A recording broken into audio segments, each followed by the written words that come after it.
So for the longest time on this channel, it has been all about helping beat makers get more sales as a beat seller. But one of the things that I really felt this channel has been missing in the form of video content is for the producer who is just getting into beat selling. Maybe you've been curious for a while and you now want to hit the ground running with your beat store, and maybe you don't know where to start, or maybe it goes over your head, because this is a whole industry within the music industry in itself. It definitely has, since COVID especially, it has boomed big time, and it is now a more common way than ever to make money as a music producer. So I wanted to do this video today to give you a 10-step plan about how you can set up and get your own beat store running. So make sure you watch till the end, because if you're someone who wants to get into beat making, it's very important that you listen to these 10 steps, because this is the way I wish I did it when I first started selling beats. Unfortunately, I had to learn as I went along, so I made mistakes along the way. So watching this video till the end, make sure you don't make the same mistakes I did. And even if you're someone who's already started watching a beat store, I also highly recommend you watch till the end, because from point 6 onwards, it starts to get a little bit more in depth, and maybe you might learn something you didn't know already. But the most important thing is making sure you smash the subscribe button right now, as it's the best way to support the channel, and make sure you don't miss videos like this. So with that mandatory out the way, let's not waste any more time and let's get into the 10-step plan of how to set up a beat store in 2024. Okay, so step number 1, it is all about market research. Now, one of the things that you might be thinking straight off the bat is you know exactly what you want to do, what sort of beats you want to upload, but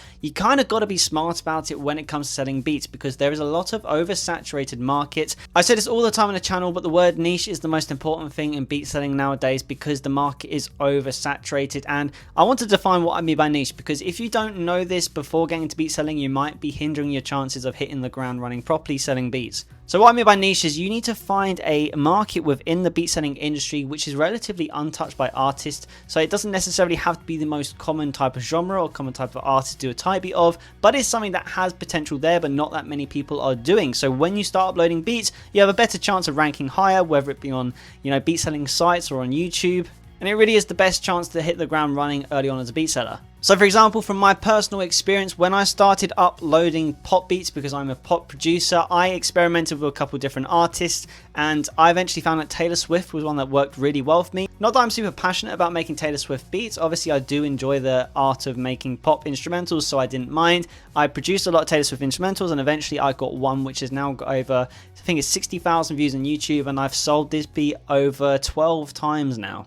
And it really helped propel my beat store to the next level in the early stages, taking on this information. So make sure you're looking on beat selling sites, which I'm going to mention in a second. Try and see where the competition is, and the less competition, the better, trust me. Don't go into it thinking you're just going to produce the biggest artist type beats possible, because you'd think that they're the most desired, but they're also the hardest to rank for. So really, you're going to be shooting yourself in the foot if you try and target the big names straight away. Okay, step number 2 is you're actually going to batch create 20 beats. Now, 20 is a number which can be determined by your own workflow, but personally, I think 20 beats is a good foundation to build on, because it gives you a chance to always keep your beat store topped up, and for that consistent uploading, which I'm going to talk about more later in this video. But it is really important that you batch create these 20 beats, and even though they have to be of a similar style, have some subtle variations. Maybe pick a couple of type artists that you want to do early on, or maybe a couple different type of genres or subgenres. But the reason you're going to want to be mixing up the beats very slightly in these first 20 beats is really important, because as I mentioned just previously on this video about Taylor Swift, I had a little bit of experimenting I had to do, because realistically you don't actually know what beats are going to do well for you. Every beat maker has different beats which are successful for them, beats which have helped them to get beat sales, but it may not actually work as well for other beat makers. That is just the algorithm for you. So giving yourself a variety of beats at the time in your chosen subgenre gives you the best chance of learning what works for you, and it gives a chance to gather all that data in for points which I'm going to discuss later in this video. Now, step number 3 is sign up to a beat selling site. Now, I highly recommend, if you're just getting into beat selling now, you sign up to BeatStars, because it is the biggest platform for selling beats. It's got the biggest marketplace. So you're going to be able to hit the ground running very, very quickly, compared to if you start uploading on other sites like Airbit, Soundy, all of them great beat stores. But BeatStars is just so much bigger. It has the majority market share when it comes to beat marketplaces. So early on, it is your best bet for getting beat sales on the marketplace until you build up different bases, whether it be on a YouTube channel or on your email marketing list. Step number 5 is you're going to need your own personal beat store. One which is on a separate website to the actual BeatStars marketplace. Now the reason for this is because you're going to be wanting to drive traffic to the Beat Store, not to the BeatStars marketplace. Now the reason I say that is because if you say, for example, upload your beat onto different social media sites and someone clicks a link to go listen to the beat, if you just send them to the BeatStars account, you're sending them to BeatStars, not your actual Beat Store. So when someone goes to browse one of your beats through one of their link, they could easily go and browse other beat makers' beats altogether, and you could lose their attention and lose potentially their sale. Having your own beat store makes sure that any traffic you get to your beats is just for your beats only, giving you a better chance of getting sales and at the very least website traffic and views on your beats. This is a very fundamentally point to make because a lot of beat makers who don't do this miss out on a lot of beat sales no matter how far into their beat selling journey they are. Now the BeatStars has this thing called the Pro page. For those of you who don't know, it's your own custom website which links to your beat store. So when you upload beats onto BeatStars, it also uploads onto the Pro page. It's got a very clean layout, very basic SEO, like an e-commerce sort of utilities to it, but it does the job. And especially for your first website for the first year of selling beats, it will do the job for you. Yes, you will have to pay for it on the subscription plan, but you know, at the end of the day, sometimes you've got to spend money to make money, and getting an account with BeatStars is one of the ones you definitely got to pay for some sort of package, because you get other features like BeatStars publishing, which will matter to you in about a year's time as a beat maker as well. Don't worry if that's gone over your head. You do not need to worry about anything like BeatStars publishing for now, but you do need to have your own website. So I highly recommend you get the BeatStars Pro page package. Now, step number 6, you're going to create a YouTube type beat channel. So this is the channel that you're going to upload your beats to. Now, for a YouTube type beat channel, you're going to have to start thinking about your branding, what your logo is going to be, because it's really important, especially for repeat business and people recognize your beats. The first thing they see is the artwork. So you're going to make sure that's on point, because especially for YouTube thumbnails, it's going to be very paramount of importance for that. The YouTube type beat channel is the way that so many of the top selling beat sellers have found success. Now, again, there's a lot of things that you got to really take into consideration. YouTube type beat channel is you're building a YouTube channel, and anyone who's tried to do that before knows it takes time to grow a YouTube channel. So all you got to do is really stick to your niche on that and be patient with the YouTube type beat channel. But over time, it's a really good free way to drive traffic to your beat store. Make sure you're putting the link in your bio to the Pro page link. Make sure it's not the BeatStars marketplace link again, as I said. And over time, you will grow a healthy YouTube type beat channel and it will drive traffic to your beats. Now, step number 7 is you're now going to pick a pattern of days when to upload beats. And this is solely dependent on what your schedule is as a producer. How many beats can you actually make every single day? I am someone who makes a beat every single day. It's the first thing I do. So I upload daily, Monday to Friday, because I don't work weekends. So I upload again Monday to Friday and I stick to it, and that is what I do. When I batch created at the start, I was uploading once every 3 days before I got into that routine, and I highly recommend that if you're just starting out, I would upload once every 2 to 3 days. The reason for this is it gives you a chance to really get into the rhythm of uploading and also keep that batch content of beats updated. Because the one thing you don't want to do is get overwhelmed and burn out too quickly, because it's just going to put you off this whole grind altogether. If you feel like you can upload every day, upload every day. I'd highly recommend you do not upload more than once a day, because you want to give the algorithm a chance to push whichever beat you're uploading that day, whether it be on BeatStars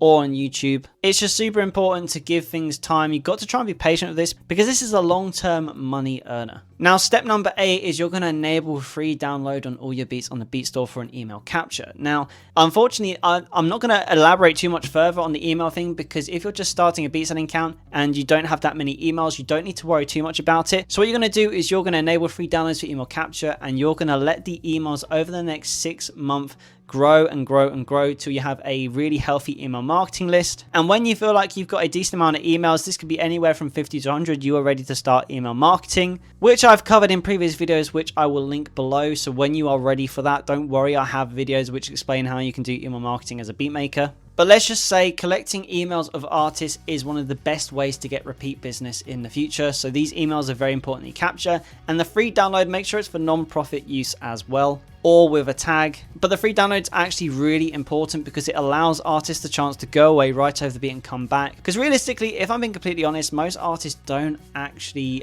buy a beat from the first time they listen to it. They go away and they ponder on it before buying it. It just helps make it a very natural process in the artist deciding to buy a beat off you if you give the free download first. Now, tip number 9 is to learn from the data and SEO. You have to start seeing what's doing well and what's doing not so well, what's getting the most free downloads, the most interaction, what's getting the most beat sales, what beats just aren't getting any attention at all. All this information could be very helpful to you from the previous points I made about batch creating beats in different styles. In the early stages, it's very important to experiment because you can look at all of them first 20 beats that you upload and see which ones did the best, and you can do more of that, which ties perfectly into point number 10, which is repeat what works. So for points 9 and 10, you really need to look through the data, learn what does best and performs best for your beat store, and you need to be replicating that because that is what's going to garner the best results for you as a beat seller. Sometimes it's a tough pill to swallow because you might be in a situation where you enjoy making one type of beat, but when another type of beat does better for you, then you've got to decide whether you're doing this for fun or if you want to make money as a beat seller.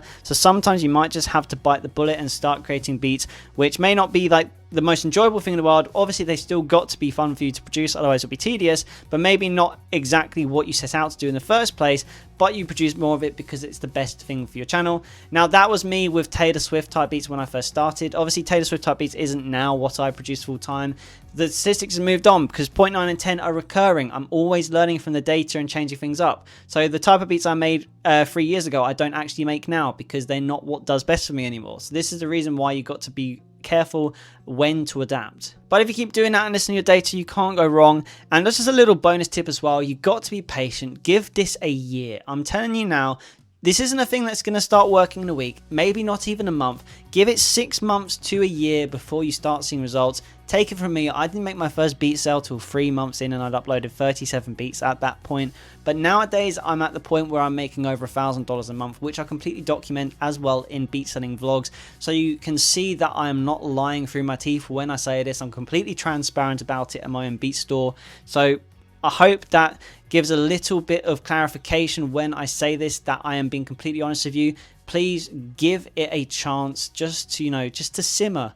Just simmer the beat store. Let it just like cook slowly. And in time, the ball will be rolling and you will start to see little successes on your beat store, which will become bigger successes over time. But yeah, guys, I hope this video was helpful for anyone who wants to know this information. Make sure you smash the subscribe button if you made this far because clearly you enjoyed the video. And also get the comments below if you've got any more questions. I'll be happy to answer them. But guys, till the next video, keep making music and I'll see you in the next video.